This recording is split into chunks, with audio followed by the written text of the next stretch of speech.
Con 32 millones de habitantes a mediados del siglo XIX, Estados Unidos era el país más poblado del continente americano, principalmente gracias a la inmigración, ya que entre 1800 y 1850 aproximadamente 5 millones de inmigrantes europeos habían llegado atraídos por la disponibilidad de tierras y por los altos salarios. El país transitaba una verdadera revolución del transporte que había empezado en 1820 con la construcción de canales y que terminaría en la década de 1860 con el tendido de la mayor red ferroviaria de toda América y de todo el mundo occidental. Tenía un formidable desarrollo de comunicaciones con telégrafos y periódicos que integraba todo el país. Era la segunda economía en producción industrial después del Reino Unido y el país con niveles de vida más elevados. Y esto gracias a un gran mercado nacional que lo había logrado intensificando la especialización agrícola a escala regional y la producción en masa de las manufacturas. Y por si esto fuera poco, había impulsado la alfabetización de la sociedad y la extensión de la educación pública, y para 1850 la mayoría de la población sabían leer y escribir. Pero este desarrollo económico no había sido igual en todo el país, sino que se había dado puntualmente en los estados del norte, que ya desde 1820 venían acentuando sus diferencias con los estados del sur. Su población crecía más rápidamente, se urbanizaba más rápidamente, pero la diferencia más importante estaba en la esclavitud. Estados Unidos tenía 4 millones de esclavos, de los cuales el 90% vivía en los estados del sur y constituían un tercio de su población. La vida económica, social y política de los estados del sur giraba en torno a la esclavitud. Tenían economías de plantación, principalmente gracias al boom del algodón, las industrias bastante menos desarrolladas que las del norte, ciudades que crecían a un ritmo más lento y un militarismo y una profesión militar mucho más arraigadas. Cualquiera podría decir que se trataban de dos sistemas económicos diferentes, de dos estilos de vida distintos, pero en realidad el norte y el sur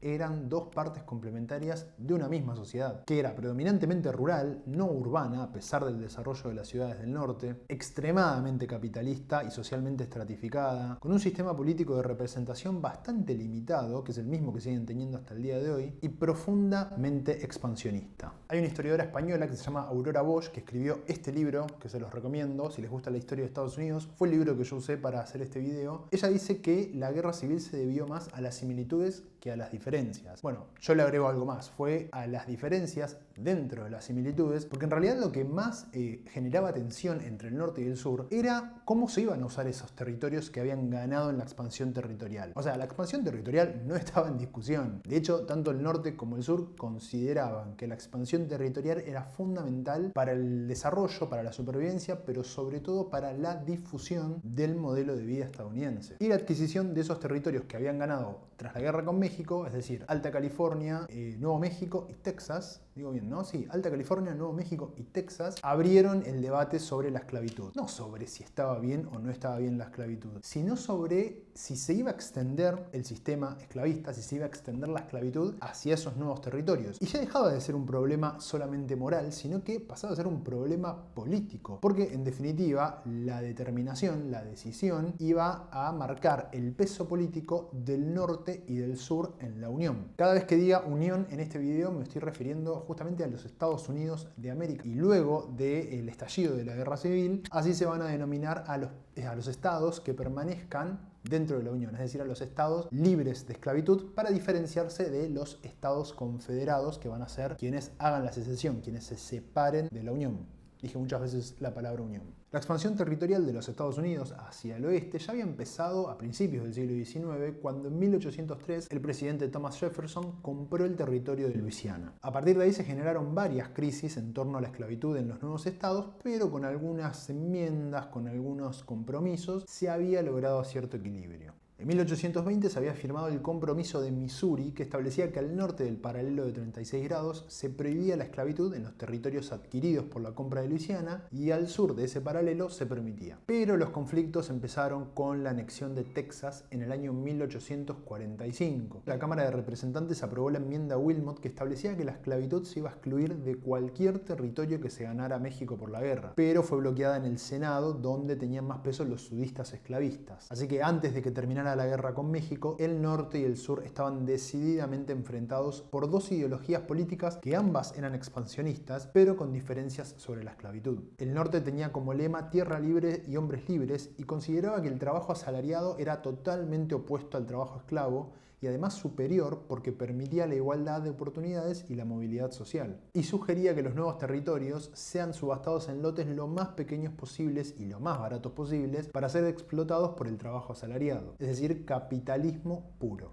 Por otro lado, el sur se basaba lisa y llanamente en la esclavitud y en su extensión, en la adquisición de más tierras para el cultivo de algodón y el incremento del negocio de la venta de esclavos. Eso generaría el crecimiento económico del sur y con eso también el crecimiento de la posición política en la Unión. Dos hechos aceleraron la tensión y derivaron en la secesión: el compromiso de 1850 y la ley de Kansas-Nebraska en 1854. Todo el periodo que va entre 1848 y 1861 es un periodo que va a estar marcado por tensiones constantes que van a ir en aumento y que van a derivar en la secesión y en la guerra civil. Todo ese periodo lo voy a explicar de manera muy resumida y muy esquemática para que se pueda entender cómo los estados del sur llegan a la decisión de separarse, de realizar la secesión, digamos.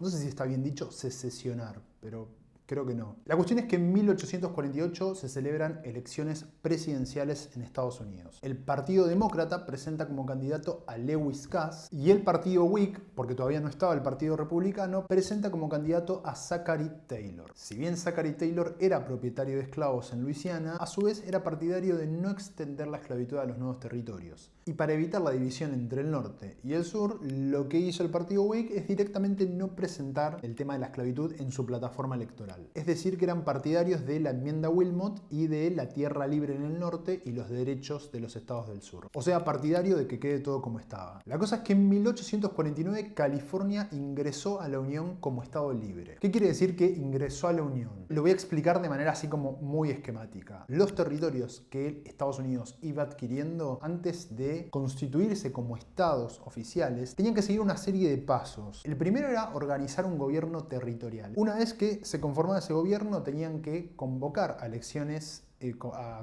una convención legislativa para que se diseñe una constitución y mandar esa constitución al Congreso de los Estados Unidos para que sea aprobada. O sea, mandando esa constitución pedían admisión para poder entrar en la Unión. Bueno, al ver lo que había hecho California, los colonos que vivían en Nuevo México y los que vivían en Salt Lake City, que hoy en día es la capital del estado de Utah, pero bueno, en ese entonces no existía el estado de Utah, dijeron, bueno, vamos a hacer lo mismo. Y de hecho, el presidente Taylor medio como que los alentó a los colonos de Nuevo México a que diagramen su constitución, diseñen su constitución y que pidan la admisión como estado. Es decir, que se terminaron saltando el paso de establecer todo un gobierno territorial. Cuando los estados del sur vieron esto, se sintieron traicionados por Taylor porque, en definitiva, les quitaba la posibilidad de establecer un gobierno ahí y de disponer de unas tierras que ellos sentían que habían sido ganadas, sobre todo con el esfuerzo de los voluntarios del sur. A partir de ahí empezó un periodo de negociaciones y de debates en el Congreso bastante tenso, hasta que de golpe, de un día para el otro, el presidente Taylor se muere. Es reemplazado por el presidente Millard Fillmore y se termina llegando a un acuerdo que se llamó el Compromiso de 1850. Y la idea era buscar un equilibrio entre el norte y el sur. En líneas generales, ese compromiso establecía, por un lado, que California entraba a la Unión como estado libre y por otro, Nuevo México y Utah se iban a constituir como territorios y su legislatura estatal tenía la potestad de decidir sobre cualquier tema, incluida la esclavitud. Además, se abolía el tráfico de esclavos, pero no la esclavitud en el Distrito de Columbia, y para contentar a los sudistas se sancionaba una nueva ley de esclavos fugitivos que iba a endurecer la persecución de los esclavos que se fugaban y que iba a poner su captura bajo jurisdicción federal. Este equilibrio era medio agarrado con pinzas, muy inestable, pero bueno, de alguna forma dio una cierta estabilidad por 2 años. Y digo cierta estabilidad porque la aplicación de esta ley, de la ley de esclavos fugitivos, generó mucha tensión. Tengamos en cuenta que la fuga era la forma de resistencia más común entre los esclavos. Había algo que se llamaba ferrocarril subterráneo, que bueno, consistía en todo un sistema que permitía que los esclavos de los estados del sur se puedan escapar o a los estados del norte o a Canadá.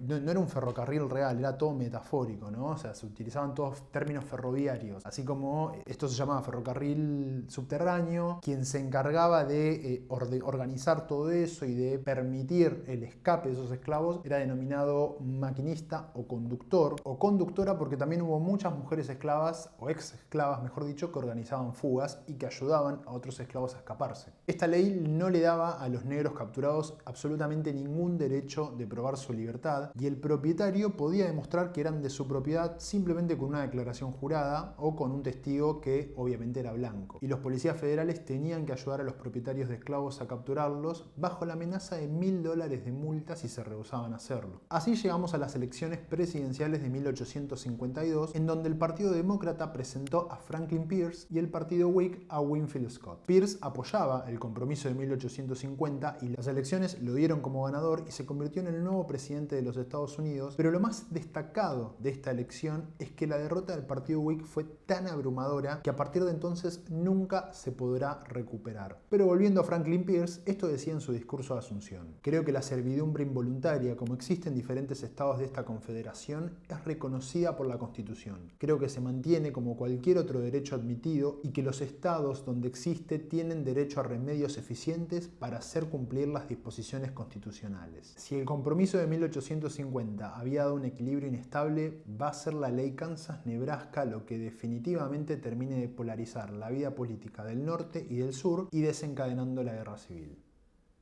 No olviden suscribirse al canal, hacer clic en el botón de la campanita para recibir notificaciones, darle like al video y por supuesto, cuarto y último, compartirlo. Nos vemos en el próximo video. Chau.